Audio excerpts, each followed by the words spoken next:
सभा की। महाराष्ट्र में कौन से मुद्दों पर चुनाव लड़ा जा रहा है और एमआईएम की क्या भूमिका है? एक किस्म के मुद्दे तो हर जगह पर नहीं हो सकते। टीएमसी में होंगे। भाई सब बाहर निकलो, जो मीडिया वाले नहीं है 2 मिनट बाहर हो जाओ। जो मीडिया के लिए बाहर जाइए, चलिए जाइए बाहर जाइए, क्यों जरूरत नहीं।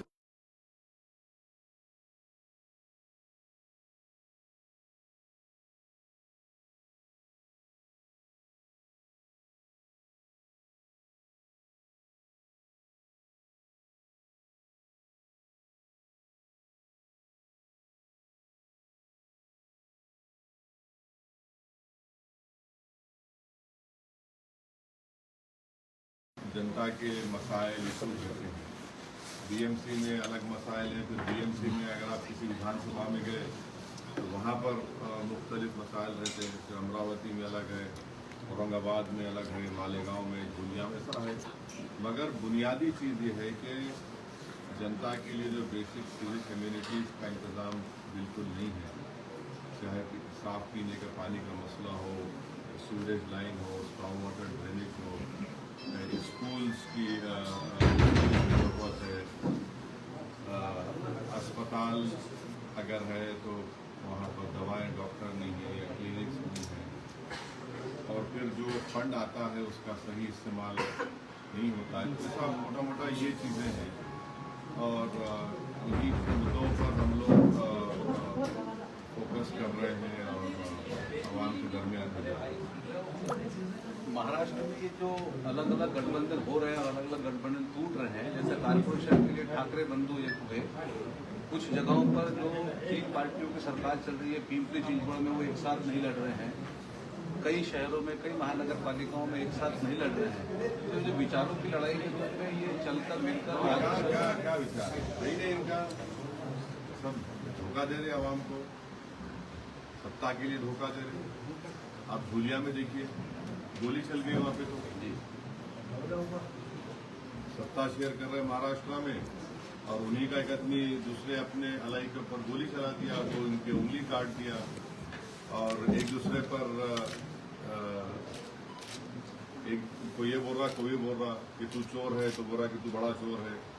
तो ये तो ये लोग मजाक बना रहे ना जनता का। और जनता इस बात को देखे कि जब महाराष्ट्र में सत्ता में बैठना है तो सब एक हो जाते, और जब चुनाव आता आवाम को बेवकूफ़ बनाने की कोशिश करे तो आइडियोलॉजी या कमिटमेंट नाम की तो कोई चीज़ नहीं रही। अब 2 एनसीपी है, टुडे क्यों फिर मिल रहे क्यों, तो ये मजाक, आप पब्लिक का मजाक उड़ा रहे ना। तो इसलिए जनता इन चीज़ों को देख रही है और इन चीज़ों का आज नहीं तो कल इनको खामियां तो भुगतना पड़ेगा। आपको लगता है कि शरद पवार भी आगे चल के कॉर्पोरेशन इलेक्शन के बाद एनडीए में जाएंगे? शरद पवार साहब का राज्यसभा टर्म कब तक? मार्च, 2 मार्च। हाँ, उसके बाद उनके पास ताकत कहाँ है? उनकी अलायंस में इतने एमएलए कहाँ हैं? अगर वो जाते हैं तो कैसे जाएंगे? ये तो उनको पूछना चाहिए, आपको पूछना चाहिए लोगों को। उत्तर देते मीडिया के सामने आ रहे हैं। नहीं, अगर वो दोबारा राज्यसभा जाएंगे पवार साहब तो कैसे जाएंगे? नंबर चाहिए ना, मुझे पता चल जाएगा आपको। क्या बोलते तमाशा होगा जी। किसी समय आपके ऊपर एक आरोप लगता था कि आप भाजपा की बी टीम है, लेकिन सीमांचल में आपने सिद्ध कर बताया, वहाँ पे 3 साल तक आप सीमांचल में और बिहार में आप लगे रहे और आपने सीमांचल में 25 में से 5 सीटें काबिज की। तो महाराष्ट्र पर आपका ऐसा विशेष प्रेम थोड़ा सा कम हो गया ऐसा लगता है? चुनावी सभा के समय भी आप आते हो? नहीं, मेरे बुजुर्ग जो है तो नांदेड़ से है। नांदेड़ तो अलग था, वो महाराष्ट्र का हिस्सा है। ऐसा कोई प्रेम में कमी नहीं आती, और हम जिससे प्रेम करते वो प्रेम में कमी नहीं करते, बल्कि प्रेम बढ़ते रहता।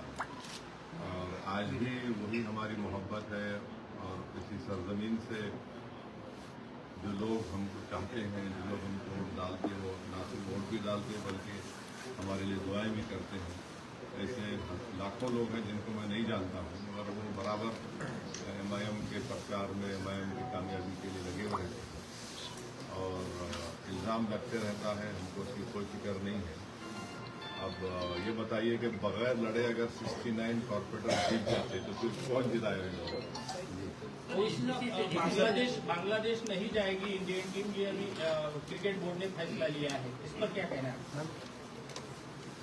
देखिए, पहलगाम का इतना बड़ा हमला हुआ, हमने पानी जो वर्ल्ड बैंक की ट्रीटी थी उसको हमने अबेंस में रख दिया और हमने कहा कि हम पानी नहीं देंगे। ट्रीटी को हमने अबेंस में रख दिया और उसके बावजूद भी हम एशिया कप में खेले। दूसरी बात यह है कि यहाँ पर जो एक बांग्लादेशी मोहतरमा भारत में है, उनको क्या बोलेंगे आप? भारतीय बोलेंगे, उनको भी भेजाइए, उनको रखने की क्या जरूरत। तीसरी बात यह है कि बांग्लादेश में स्टेबिलिटी भारत के लिए बहुत जरूरी है। अगर आप लोग ministry of external affairs standing committee की रिपोर्ट पढ़ेंगे, जिसका मैं मेंबर हूं, इतना लंबा चौड़ा नहीं जाता हूं, उसमें रिपोर्ट में लिखा गया जो पार्लियामेंट में पेश की गई, उसको आप पढ़ सकते हैं। हमने कहा कि 1971 के बाद, बांग्लादेश के बनने के बाद, हमारे लिए एक बहुत बड़ा चैलेंज बन रहा है, क्योंकि हम लोग 1100 किलोमीटर का लैंड का बॉर्डर है और पानी का भी बॉर्डर हम शेयर करते हैं उससे, और वहाँ पर चीन एक एयर स्ट्रिप बना रहा है जो भारत के बॉर्डर के करीब है। वहाँ पर पाकिस्तान के ISI के लोग आ चुके हैं। तो इन चीज़ों को भी हमको गौर से देखना है। चौथी बात यह है कि हम टीम को नहीं ले जा रहे हैं। फिर हम 120 करोड़ रुपए 2025 के बजट में बांग्लादेश को दिए नहीं दिए, ग्रांट एंड एड बोलते हैं। 1160 करोड़ 1160 मेगावाट का पावर हम बांग्लादेश को दे रहे हैं। पिछले 10 साल में मोदी सरकार ने $8 बिलियन का LOC दिया है, लेटर ऑफ क्रेडिट दिया है उनको। ये सब चीजें हैं। अब फिर आखिरी बात यह है कि साउथ एशिया में हमारा दोस्त कौन है, ये मोदी सरकार बताए देश को। ऑपरेशन सिंदूर जब हुआ था, दो ही मुल्क हमारी फुल ताईद में करे, एक तो बदबख्ती है वो इजराइल, दूसरा तालिबान। तो ये बांग्लादेश की स्टेबिलिटी हमारे लिए बहुत जरूरी है। फिर जयशंकर साहब जाकर वहां के प्राइम मिनिस्टर की, एक्स प्राइम मिनिस्टर डेथ हुई तो जाकर पुरसा देकर आए, ताजियत किए। ये बात बिल्कुल सही है कि बांग्लादेश में हालिया दिनों में एक हिंदू बांग्लादेशी को मारकर उनको जला दिया गया। ये सब चीजें हो रही हैं वहां पर, मगर हमको ये भी देखना है कि बांग्लादेश को हम स्टेबिलिटी को देखें, और हमारे लिए खास तौर से नॉर्थ ईस्ट के लिए बांग्लादेश की स्टेबिलिटी बहुत इंपॉर्टेंट है। तो ये मोदी सरकार के लिए एक बहुत बड़ा चैलेंज भी है और एक अपॉर्चुनिटी भी है। सर मुझे बोलिए कि अपनी सहूलियत, राजनीतिक सहूलियत के हिसाब से ये सब कुछ होता है क्या? क्योंकि जब पाकिस्तान ने जब हमला किया था तो उस वक्त तो पाकिस्तान के साथ नहीं खेलने की बात की थी, लेकिन खेले ना, एशिया कप में खेले ना जाके, सिर्फ जगह बदल दी, खेले लेकिन नहीं खेले। ये क्या भाई कि खेल तो रहे ना भाई, खेलने से तो पैसे मिल रहे हैं उनको, उनसे हम खेले तो टीवी राइट्स आते हैं। टीवी राइट्स कितने अच्छे खासे आते होंगे, जो भी आते हैं, मगर हम एक तरफ टीवी राइट्स की आप बात करेंगे और एक तरफ जो हमारे 19 लोगों को पहलगाम में उनका नाम पूछकर उनकी फैमिली के सामने उनके सर पर मिलिट्री स्टाइल में उनका एग्जीक्यूशन हुआ, तो सवाल ये पैदा होता फिर उन लोगों की जान की कीमत क्या लगाएंगे? जो टीवी राइट्स है उतनी है या उससे कम है या उससे बढ़ के है? तो हम लोग एक कंसिस्टेंट पॉलिसी अपनाने की जरूरत है।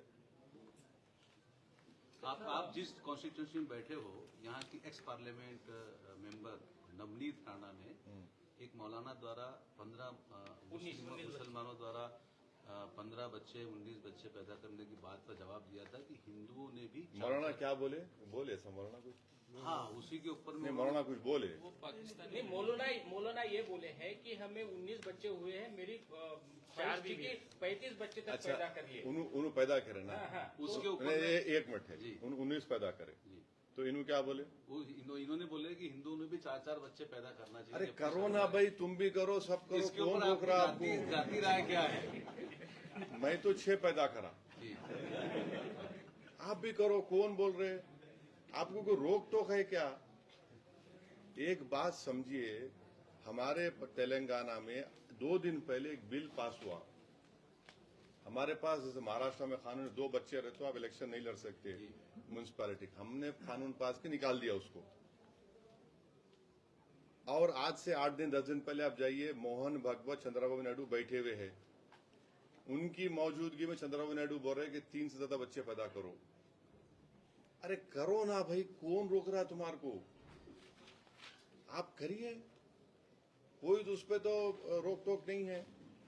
और हमारा जो टीएफआर रेट बहुत गिर चुका है, और सबसे ज्यादा टीएफआर रेट गिरा है मुसलमानों का, मगर हिंदू धर्म के बराबर नहीं हो, वो हो जाएगा। कल तक ये बोला जाता था कि मुसलमान की इतने बच्चे पैदा कर रहा है कि पॉपुलेशन इनका ओवरटेक कर लेगा हिंदू धर्म के लोगों को, वो नहीं होगा। हिंदू धर्म का पॉपुलेशन, एक्सपर्ट्स बोलते कि 24 में ना, तो 69-70 में वो स्टेबलाइज होगा। और मुस्लिम धर्म का पॉपुलेशन भी 21,012 में जो नंबर एग्जैक्टली है वो भी स्टेबलाइज हो जाएगा। जब स्टेबलाइज हो जाएगा, हमको सबसे बड़ी परेशानी होने वाली है कि आज से 25-30 साल के बाद कम से कम 15%, शायद 15% एजेड पॉपुलेशन होगा। और एजेड पॉपुलेशन होगा तो उसके लिए हम क्या तैयारी कर रहे हैं? देखिए, एजेड पॉपुलेशन होगा तो खर्चा बढ़ेगा, वो बीमार होते हैं, किसी के पास रहते हैं, तो इसकी तैयारी हम नहीं कर रहे भाई। जब अगर 130-33 करोड़ में 10-12% अगर एजेड पॉपुलेशन होगा तो आप बताइए कितना इकोनॉमिकली हमको। आज हमारा देश दुनिया में नहीं, सबसे नहीं। युवा देश कहलाया जाता है। हाँ, ये डेमोग्राफिक डिविडेंड जो है और 20-22 साल रहने वाला है, इसको डेमोग्राफिक डिविडेंड बोलती है, और 20-22 साल रहने वाला है। और इस 20-22 साल में भारत को अगर सुपर पावर बनने का अच्छा चांस है, मगर हम क्या कर रहे हैं, उन नौजवानों को बजाय स्किल देते, नौकरी देते, उनको पढ़ाते, उनको सही राह पे दिखाते, हम बोल रहे बेटा तू गौरक्षक बन जा, बेटा तू मार उन लोगों को, तू क्रिसमस के सेलिब्रेशन में घुस जा, तू ये कर वो करे, इससे क्या होने वाला है? तो ये डेमोग्राफिक डिविडेंड जो कि विश्व में किसी के पास नहीं है, सिर्फ भारत के पास है, हम उसका सही इस्तेमाल नहीं कर पा रहे हैं। आपने कल भिवंडी की सभा में मुसलमानों के इलिटरेट होने का, शोषित होने का, इस आजाद हिंदुस्तान में अब तक पिछड़ा होने की बात कही है, और उसके लिए आपकी मजलिस का एक सिद्धांत है कि आपकी मजलिस में कलेक्टिव रिस्पॉन्सिबिलिटी की आप बात करते हो, सामूहिक जिम्मेदारी की। तो मुसलमानों के इस पिछड़ेपन का सामूहिक जिम्मेदार आप किसे मानते हो? जितने लोग, जितनी पार्टियां सत्ता में थी, वो सब जिम्मेदार है। देखिए, अगर आप, मैं बोल रहा हूं, आप किसी भी मुस्लिम इलाके में चले जाइए, चाहे वो सबसे गरीब इलाका हो, और उनको आप जाकर पूछिए कि भैया आप अपनी बेटी को पढ़ाना चाहते, तो बोलेगा यस। कहां तक पढ़ना चाहेंगे, तो बोले जहां तक बच्ची पढ़ेगी पढ़ाना चाहूंगा। बेटे को पढ़ाना चाह रहे, बोलेगा हाँ पढ़ाना चाह रहा हूं। दिक्कत कहां थी, परेशानी कहां थी? पैसे नहीं है उसके पास। और अगर आप एक कुंडू कमेटी को रिपोर्ट इस सरकार को दी गई 2015 अक्टूबर में, उसमें प्रोफेसर कुंडू साहब ने मुसलमानों के बच्चे जो आउट ऑफ स्कूल है या ड्रॉप आउट है, उसकी महम वजह बताई कि फाइनेंशियल उनके पास कैपेसिटी नहीं है अपने बच्चों को पढ़ाने की। आप स्कूल खोलिए ना, कौन रोकता आपको? आप स्कूल खोलिए, स्किल सेंटर्स खोलिए आप। तो जितने भारत में मुसलमानों की आज जो तरक्की हुई है एजुकेशन वाइज और इकोनॉमिकली, जो भी अपलिफ्टमेंट हुआ, उसमें कौन सी पार्टी का रोल है बताओ मेरे को? ये हम खुद कर रहे हैं। या तो उन्हें बेचारा पेट काट काट के अपनी औलाद को पढ़ा रहा है, या फिर वो जो भी छोटा मोटा जो सेल्फ एम्प्लॉयमेंट सबसे ज्यादा मुसलमान है, ये तो आपका डेटा है भारत सरकार का। और आखिरी बात यह है कि एक स्टडी हुई, इंटरनेशनल स्टडी, जिसमें बताया गया कि अगर आपके दादा 100 रुपए कमा रहे थे तो आप अभी 150 रुपए कमा रहे हैं। इसमें हर धर्म के, हर जात के लोग डेवलप करें। अगर कोई नहीं करा तो मुसलमान नहीं करा। अगर मेरे दादा 100 रुपए कमा रहे थे तो मैं उससे कम कमा रहा हूं अभी। ये भारत का स्टडी है। ड्रॉप आउट रेट में दलित के बराबर हमारा मुसलमानों का ड्रॉप आउट रेट हो चुका है। लेकिन इसके लिए मुसलमान जिम्मेदार नहीं है। नहीं, बराबर जिम्मेदार है। मैं नहीं, सुनिए, मेरे मुकम्मल कर दिए। बराबर जिम्मेदार है, मगर अगर आप गवर्नमेंट में है और आपके पास पूरा बजट है, रिसोर्सेज है, आप क्या कर रहे? क्यों स्कूल नहीं खोलते आप? क्यों स्कूल नहीं खोलते? आप शराब खाने खोलते, आप पुलिस स्टेशन खोलते, दो चीज बराबर खोलते आप। और आप इल्जाम लगाते नहीं मदरसे को जाते। अरे भाई, सच्चर कमेटी ये बोलती कि मदरसे को भिजाने का सबसे बड़ा मकसद ये है कि हमारे बेटा बेटी जो है इस्लाम को सीखे और उस रिलीजन को समझे, उसके मौलाना बने, स्कॉलर बने। उसका और एक और रीजन ये है कि उनके अतराफ में स्कूल ही नहीं है, तो लिटरेट तो हो जा रहा कम से कम जाकर वो। लेकिन ओवैसी साहब, ये सियासती रूप में 75 वर्षों में मुसलमान कभी भी किसी भी एक झंडे के नीचे नहीं आया, फिर वो मुस्लिम लीग हो, कांग्रेस हो, अलग अलग कांग्रेस हो। आपकी एमआईएम के पीछे आप हैदराबाद से निकल के म्यूनिसिपल इलेक्शन के लिए अमरावती तक आते हो और आपके ऊपर मुसलमान इल्जाम लगाता है कि आप भाजपा की बीट। अरे कोई बात नहीं ना, देखिए, अरे इश्क है, ये मोहब्बत है, होता। आप जवानी में इश्क करे नहीं करे? इतने लोगों के सामने नहीं बताऊंगा। मैं तो बता रहा हूँ, मैं इश्क कर रहा हूँ ना, ये इश्क है ये। अब हैदराबाद, आप अमरावती बोल रहे, मैं तो सीमांचल चला गया। आप मुसलमानों का अपने आप को अभी फिलहाल नहीं मानता हूँ, कुछ भी नहीं मानता हूँ, सबसे बड़ा नेता नहीं मानते? बिल्कुल नहीं मानता। नहीं, मैं नेता ही नहीं हूँ। मैं कोशिश कर रहा हूँ, नहीं हूँ, मैं नहीं हूँ, मैं कोशिश कर रहा हूँ। मेरा मकसद ये है कि मुसलमान नेता बने। मेरा मकसद है कि मैं बन जाऊं। मेरा मकसद वो सारी क्वालिटी है। अरे कौन बोले आपको है? आप सुनिए, आप मेरे घर को आइए, आपको मालूम होता मेरी क्वालिटी क्या है। मेरी क्वालिटी है नहीं, मालूम होता है क्वालिटी नहीं। ऐसा देखिए, सीरियस हमारा मकसद ये है कि मुसलमानों की पॉलिटिकल लीडरशिप बनना चाहिए। भारत में हर समाज की, हर जात की एक लीडरशिप है। भारत के प्रधानमंत्री नरेंद्र मोदी पार्लियामेंट में 11 साल में मैं देखा 3 मरतबा ऐसा छाती को मार के बोले सबसे बड़ा ओबीसी का नेता मोदी है। अगर कोई उसमें जब वो बुरी बात नहीं है तो ये बुरी बात कैसे हो जाती? तो एक इससे मालूम ये होता कि कोई भी नहीं चाहता कि भारत की सबसे बड़ी अल्पसंख्यक समाज मुसलमानों की पॉलिटिकल लीडरशिप बने। हम ये कोशिश कर रहे हैं कि हमारा मानना यह है कि बाबा साहेब अम्बेडकर ने सही कहा था कि अगर इख्तिदार या पावर से तुमको फायदा उठाना है तो तुमको वो ताले खोलना पड़ेगा, और ताले खोलने की चाबी तुम्हारा पॉलिटिकल एम्पावरमेंट है। अब दूसरा सवाल ये उठता है कि भाई आप ही क्यों बोल रहे, दूसरे भी तो मुस्लिम नेता है उन पार्टियों में। उसका जवाब भी आज से 70 साल पहले बाबा साहब बोल दिए कि हाँ रिजर्वेशन है दलितों के लिए, मगर वो पार्लियामेंट में, असेंबली, विधानसभा में जाके मुंह कब खोलते जब उनको अंगड़ाई लेना है। तो ऐसे बहुत है, बेचारे खामोश बैठे हुए हैं। तो हम ये चाह रहे, हमारी कोशिश है। और कोशिश कहाँ कम पड़ रही है जहाँ मुस्लिम लीडरशिप नहीं निर्माण हो रही है? लगभग 75 साल। देखिए, ये इलेक्शन ग्राउंड की लीडरशिप को पैदा करेगा। ये इलेक्शन बहुत इंपॉर्टेंट है मेरी नजर में। तो विधानसभा से इंपॉर्टेंट ये इलेक्शन है क्योंकि जमीनी सतह से जो लीडर यहां से उभरेगा और वो सही काम करेगा, तो हो सकता है कि मैं दुनिया में ना रहूं, वो ऊंचाइयों पर लेकर जाए। ऐसे 15-20 महाराष्ट्र में लीडर पैदा हो गए और होते यही इलेक्शन से होते हैं। सीरियस नोट में मेरा प्रश्न, नहीं सीरियस ही बोल रहा हूं मैं। फिर से मेरा प्रश्न वही है, आपका अपने आप को मुसलमानों का नेता नहीं मानना, ये मुसलमानों के प्रति अन्याय नहीं होगा भविष्य में? बिल्कुल नहीं अन्याय, क्यों अन्याय होगा? बिल्कुल अन्याय नहीं होगा। नहीं, आप जैसा व्यक्ति अगर मुसलमानों का नेता अपने आप को नहीं मानता नहीं मानता तो हूं कौन मानेगा? अरे अब हम बनाएंगे ना, हम कोशिश करेंगे, जनता बनाएगी इंशाल्लाह, वो बनेगा, लीडर बनेगा, कायद बनेगा, और करेगा, कोशिश कर रहे हैं। 100 साल हो गए एमआईएम को।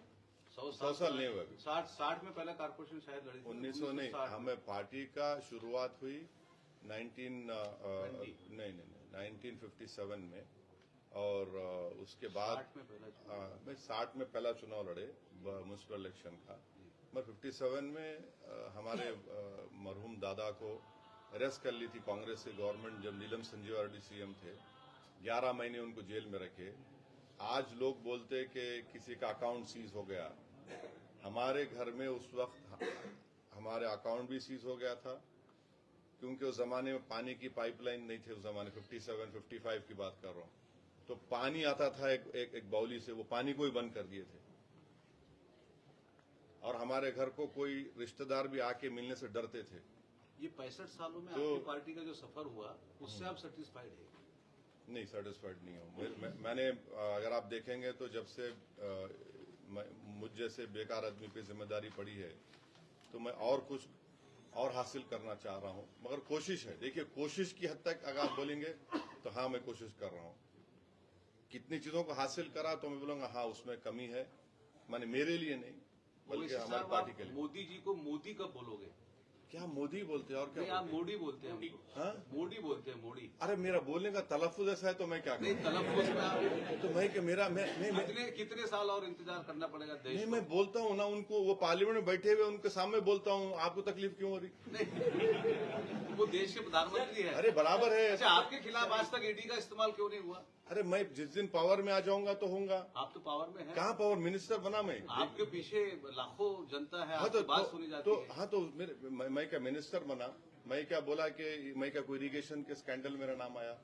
नहीं, ये हाँ, मैं ये बोला। और देखिए एक बात सुनिए, हम पर भी बहुत सी चीजें होती हैं, मगर हम में और दूसरों में फर्क ये है कि हम अल्लाह के सामने रोते, हम दुनिया के सामने आके नहीं रोते।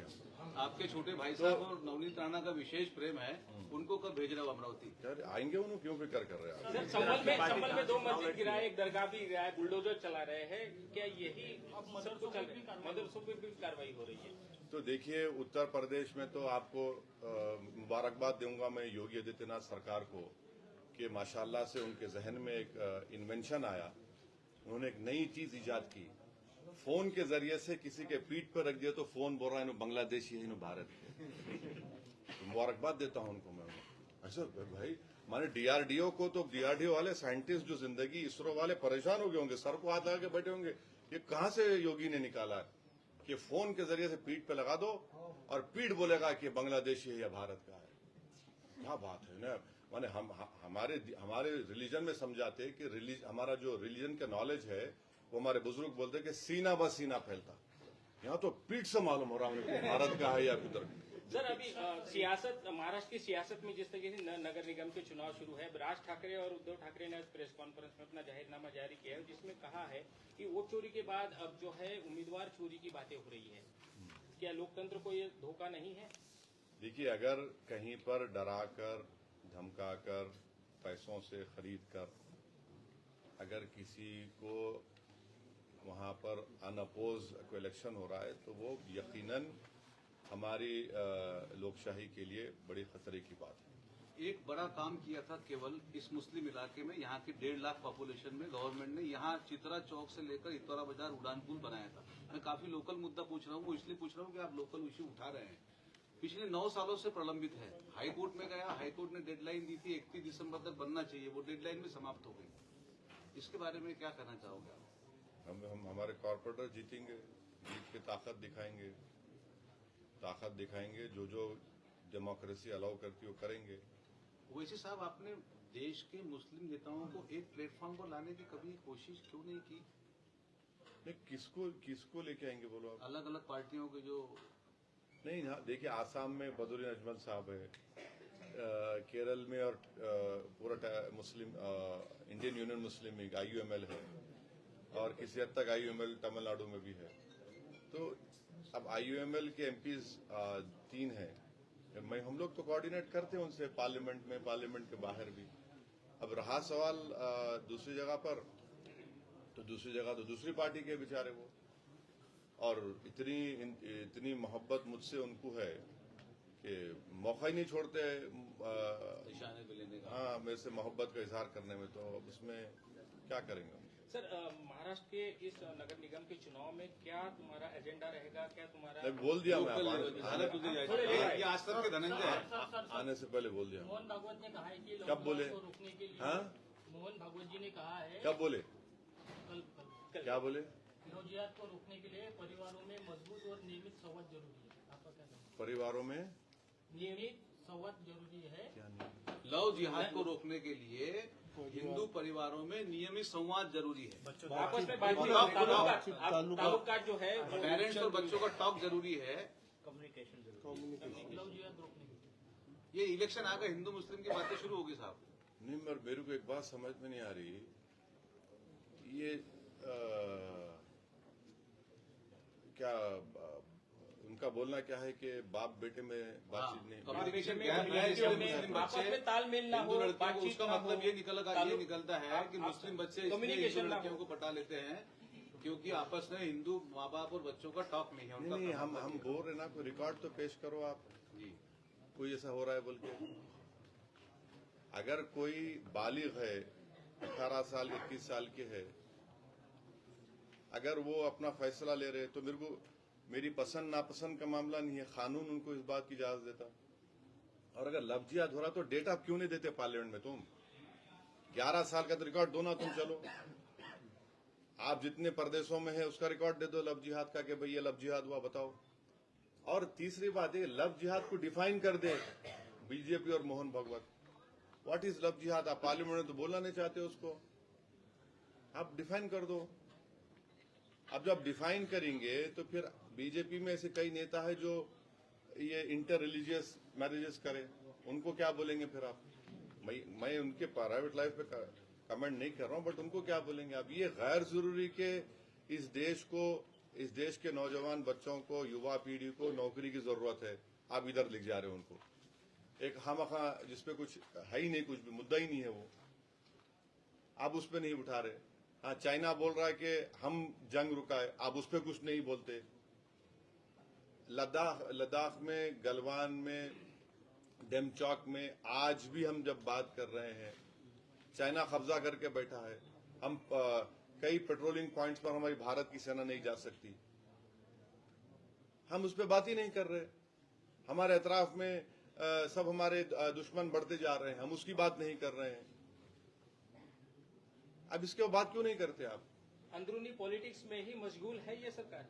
नहीं, ये देश के जो है मुद्दे हैं, अब उस पर हम तो बोल रहे हैं ना, लव जिहाद का तो डेटा तो दो आप पहले डिफाइन कर दो उसको, डिफाइन कर दो क्या है, और डेटा दो, आप बताइए हमको, देश को बता दो, चलो पार्लियामेंट में बता दो, या पार्लियामेंट में डिबेट करा दो, हम बोलेंगे फिर।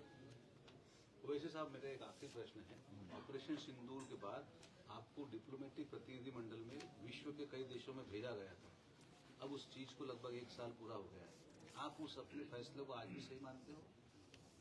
बिल्कुल सही है। मैं क्या नरेंद्र मोदी का नहीं, सुनिए, मैं भारत के प्रधानमंत्री या उनकी सरकार का नुमाइंदा नहीं बन के गया था, मैं देश का नुमाइंदा बन के गया था। और ये बार बार मुझसे ज्यादा मोहब्बत करने वाले मेरे से सवाल करते, मगर वो ये आप सवाल करते हैं, आपको नहीं बोल रहा हूँ नहीं, मैं भी मोहब्बत करती हूँ। नहीं, आपकी मोहब्बत जेन्यून है। तो दूसरे जो है वो इस डेलीगेशन में तो सुप्रिया सूले गए, कनीमोजी गए, कांग्रेस के हमारे मनीष तिवारी साहब गए, शशि थरूर साहब गए। तो ये एक मुसलमान से ही पूछना क्या मतलब है भैया?